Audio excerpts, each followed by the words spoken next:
আজকে বিপ্লবের কাণ্ডারি বলে যে সমস্ত ছাত্র নেতারা পরিচিত, তাদের মন্ত্রণালয়ের সচিব থেকে বিভিন্ন দপ্তরেও এই ফ্যাসিবাদের দোসর যারা 24 এমপি নির্বাচন করেছে তারাও দায়িত্ব পালন করছে।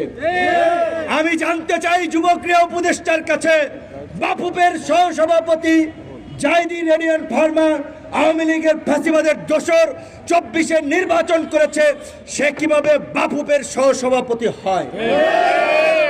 এইটা তো বিপ্লবের ঠিকাদার দাবি করা ছাত্র নেতাদের মন্ত্রণালয়।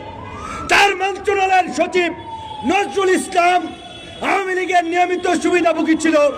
এইভাবে অন্তত 15 জন সচিব আছে যারা আওয়ামী লীগের আমলে নিয়মিত সুবিধাভোগী ছিল।